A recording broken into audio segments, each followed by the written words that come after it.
रियासत कर्नाटक में जो औक़ाफ़ वक्फ़ बोर्ड शायद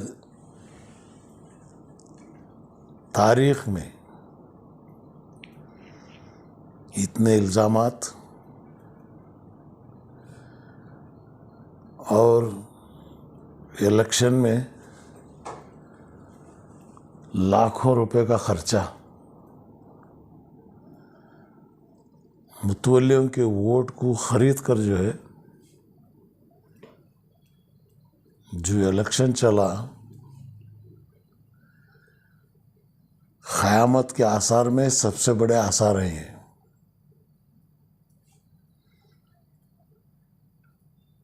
बीजेपी वाले जो वक्फ बोर्ड के बारे में कह रहे थे, इनके करने को उनके कहने को दोनों आपस में तालमेल मिल रहे हैं। करप्शन 30%, 40%।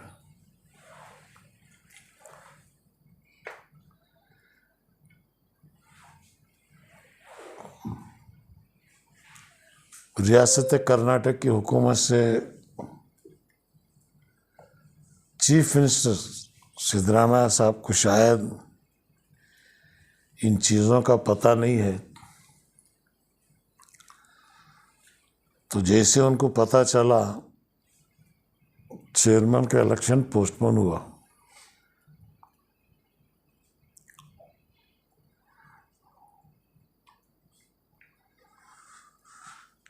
जनाब ज़मीर अहमद साहब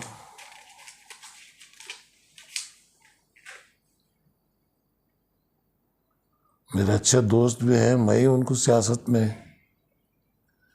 लाया जनता पार्टी के थ्रू।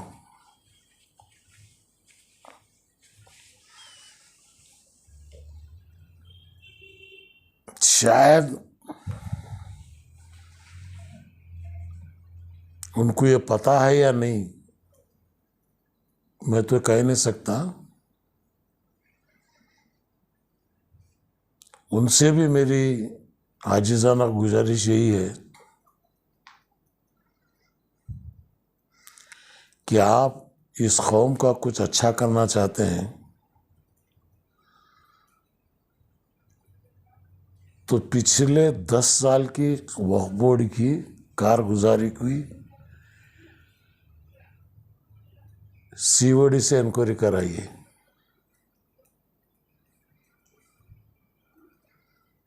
वक्फ बोर्ड के काम, वक्फ बोर्ड का इलेक्शन,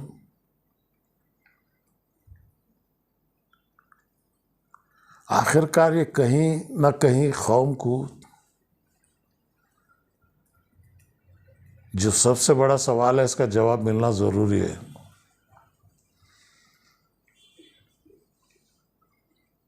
तो सिद्धरामैया साहब को मैं खुसूसन दरख्वास्त करता हूँ, चीफ मिनिस्टर को,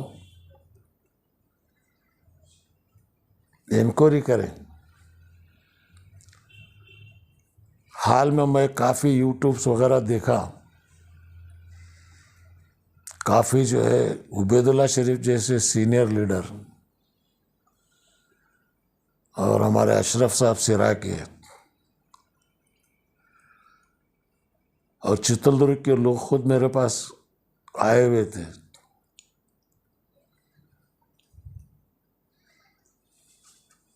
इतने एलिगेशंस, हालांकि मैं सुन के दंग रह गया। सियासत के अंदर करप्शन चलता है, लेकिन अल्लाह के घर और अल्लाह के नाम के पैसे, मस्जिद के पैसे, क़ब्रिस्तान के पैसे, इसमें अगर घपला अगर शुरू हुआ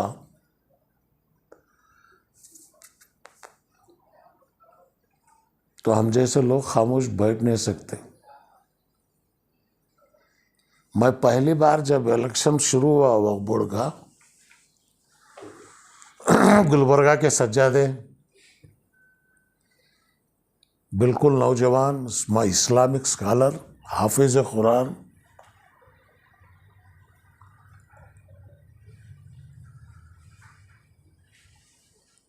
वो जब नॉमिनेशन डाले तो उनके खिलाफ जब कैंडिडेट्स आए तो मैं फौरन कहा नहीं, इनके खिलाफ कैंडिडेट नहीं डालना चाहिए, अनकंटेस्ट करना चाहिए। हुआ नहीं तो मैं खुद मैदान में उतरा।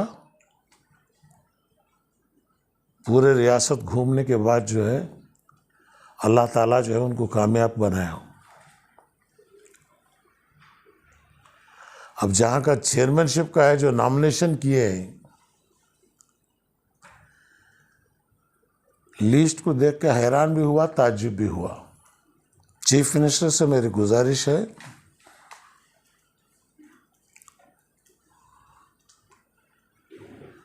जिन जिन लोगों को आप नॉमिनेट किए हैं उन तमाम का आप इंटेलिजेंस से रिपोर्ट मंगाइए।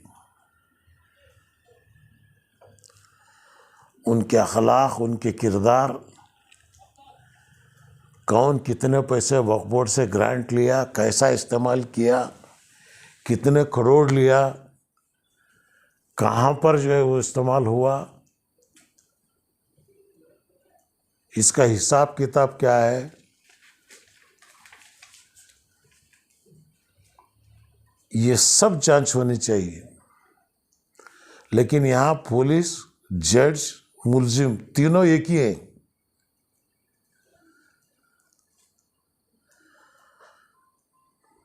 तो मैं इस उम्र में खामोश बैठूंगा नहीं। पूरी रियासत के अंदर मुझे उतरना पड़ेगा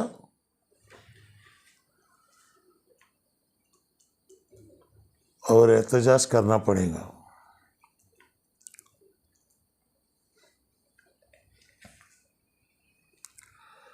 तमाम कौमी इदारों से मेरी अपील है,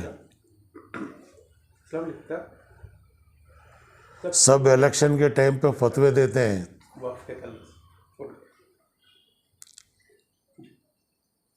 अब वो इदारे फतवे देने वाले उतरे, जांच करें, पूछें, हुकूमत से हिसाब पूछें कि औकाफ की हालत क्या है, क्यों क्या हुआ है।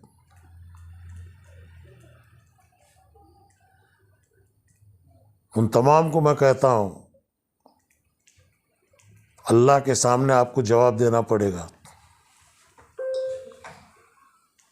आप यहां से बच सकते हैं दुनिया से, लेकिन खुदा की अदालत से आप बच नहीं सकते।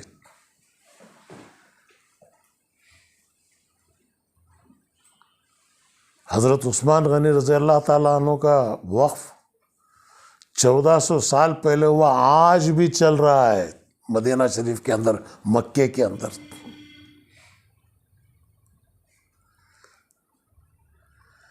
कई सारे हमारे आबा व अज़्जाद अल्लाह के नाम पे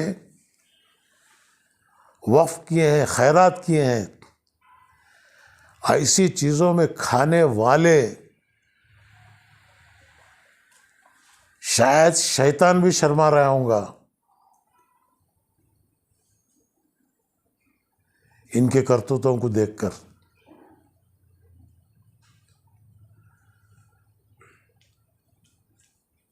इंशाअल्लाह इन तमाम हज़रात से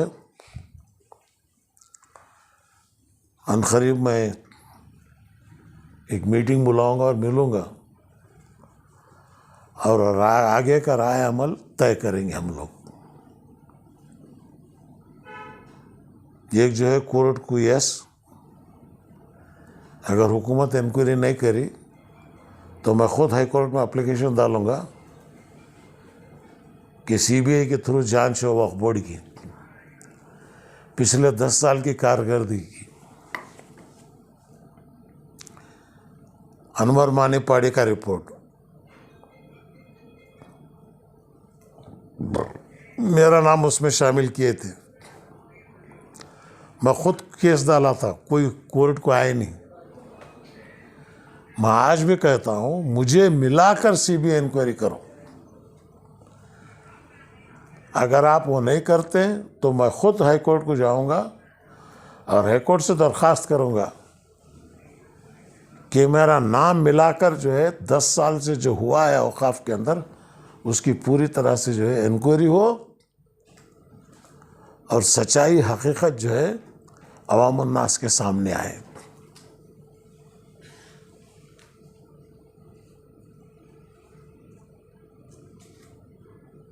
और बजट हमारे एमएलए से, मिनिस्टरों से मेरी यही दरख्वास्त है, कांग्रेस पार्टी जो वादा की थी 10,000 करोड़ का, अब बजट पेश हो रहा,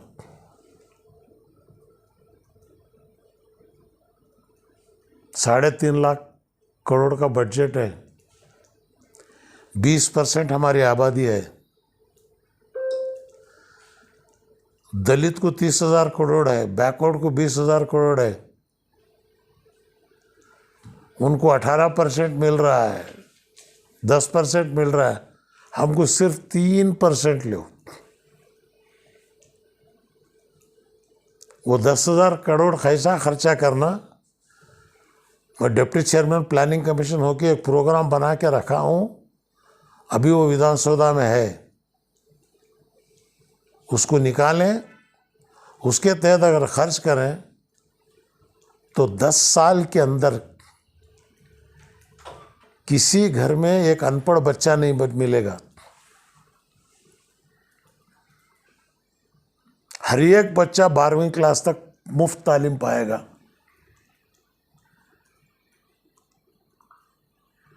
सबसे बड़ी चीज तालीम है।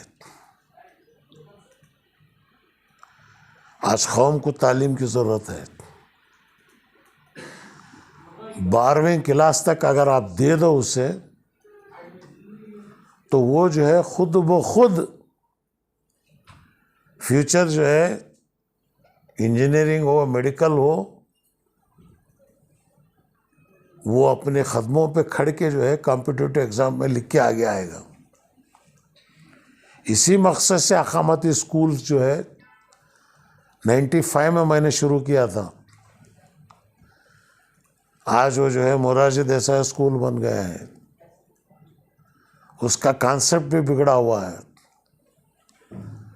तो मेरी दरख्वास्त यही है कि माइनॉरिटी डिपार्टमेंट के मातहत वो स्कूलें लें और डायरेक्ट माइनॉरिटी डिपार्टमेंट उन स्कूलों को चलाएं।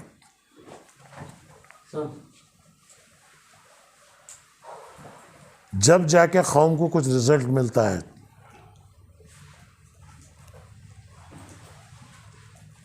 वरना मोरारजी देसाई स्कूल में तालीम की तालीम तो बराबर मिल भी नहीं, बल्कि तरबियत तक नहीं है वहाँ पे। अगर आप खुद चलाएंगे तो तालीम भी होगी, तरबियत भी होगी।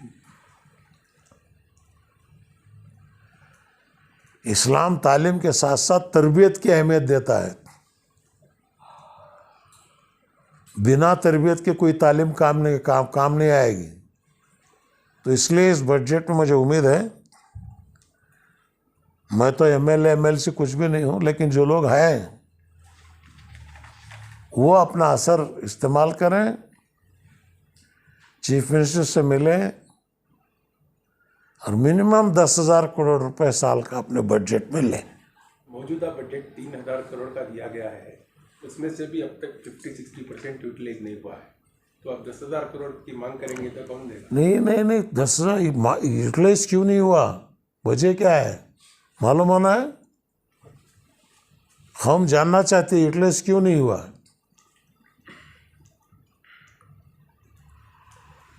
यूटिलाइज ना होने की वजह क्या है?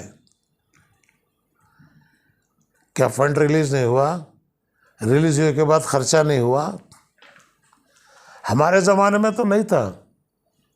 क्या स्कीम आई वो कम्युनिटी को मालूम ही नहीं करा रहे। नहीं वो वही तो है ना, असलात मिनल गबन। हाँ अब पूरा स्कीमा इनुज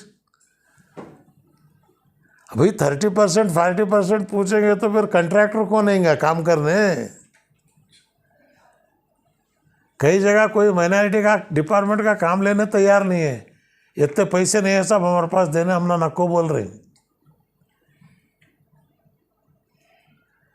तो इसलिए मैं हालात और बिगड़ने न दें, काफ़ी बिगड़ चुके हैं,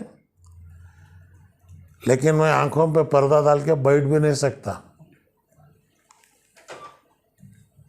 मुझे अल्लाह को जवाब देना है। हम लोग मैदान में उतरेंगे।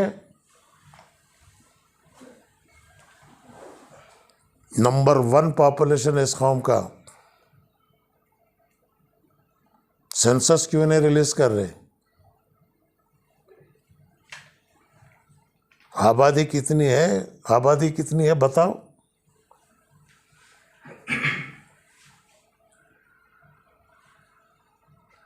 मुझे आज भी यकीन है सिद्धरामैया साहब इस कौम के साथ इंसाफ करेंगे। इसी तवक्कुल के साथ आपके ज़रिए हुकूमत को और अवाम को मेरे नज़रियात को उनके सामने रखा हूँ। आपको दावत दिए थे क्या सिद्धरामैया साहब को? आपको मिला बोल टाइम कमीशन में भी थे अपने? नहीं, उनकी सेहत पूछने वास्ते गया था। काफ़ी देर तक बातचीत थी। माइनॉरिटीज के बारे में क्या भी बातचीत नहीं हुई? नहीं, उनकी तबीयत बराबर नहीं थी। बोला क्या बोलने चाहिए भाई, ना मिनिस्टर हैं, एमएलए हैं, उन्हें बात करते हैं। खासकर माइनॉरिटीज के मिनिस्टर क्यों खामोश है? मिनिस्टर हो, एमएलए हो, एमएलसी हो, क्यों खामोश है? आप उनसे डायरेक्ट पूछो, मैं क्या बोलूँ। थोड़े पॉलिटिकल पार्टीज नाराजगी जताएं कि उनको बुलाए नहीं, जैसे WFI, STPI और उलमा इकराम को नहीं बुलाया, बोलते नाराजगी जताएं। सीएम सबको बुला के बात कर रहा, हम बात नहीं कर रहे। कहाँ पर है? बजट सेशन में अच्छा, माइनॉरिटी तंजीमों को इनको बुला को नहीं, खाली ये शेड्यूल SC/STs को बड़ी मीटिंग करे, बैकवर्ड क्लास को बड़ी मीटिंग करे। अब माइनॉरिटीज के ऊपर को बोले तो इन 4-5 जने जाकर मिलने खा जाती, क्या अवकाश क्या हमें। तुम्हारी अहमियत ही नहीं है।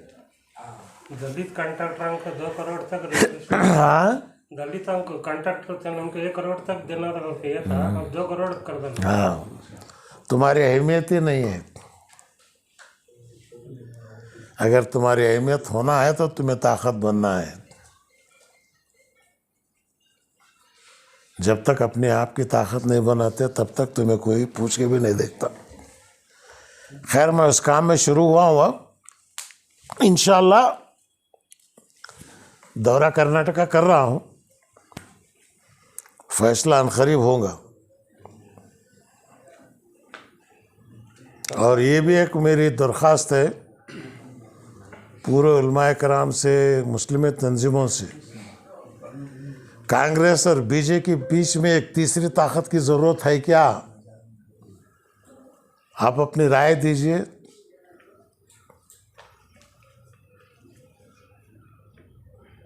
क्योंकि तीसरी ताकत बना के अगर हम निकले आए इलेक्शन के टाइम पे फतवा दे देते हैं, B टीम C टीम बोलते। हाँ, तो इस फतवों से जो है कौम बर्बाद हो जा रही है। तो इसलिए आप माइंड बनाओ। कांग्रेस के साथ जाना है, चलो कांग्रेस के सामने बात रखो। अगर तुमने इज्जत मिल रही वहाँ पर, अगर तुम्हारी बात मान रहे हैं अल्हम्दुलिल्लाह, अगर नहीं मान रहे तो आगे क्या करना है।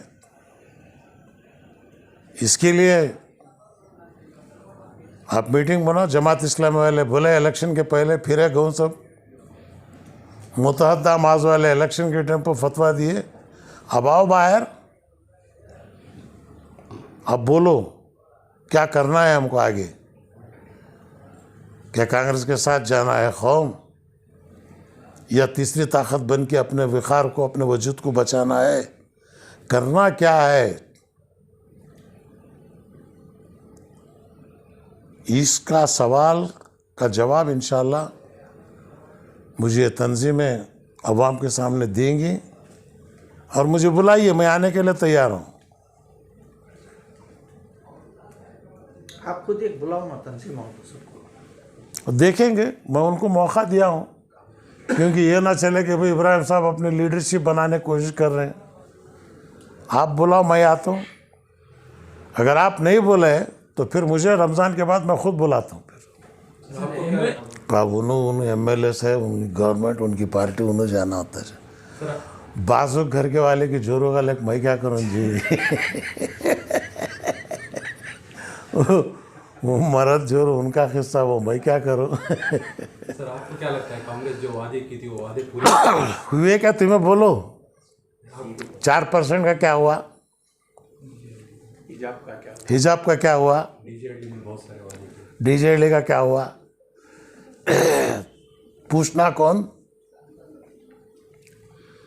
यही तो पूछना है। आप बात करें तो बीजेपी का बहाना दिखाते। ये कौम ना बीजेपी को डरे ना उसके बाप को डरेगी। 11 साल से मोदी है,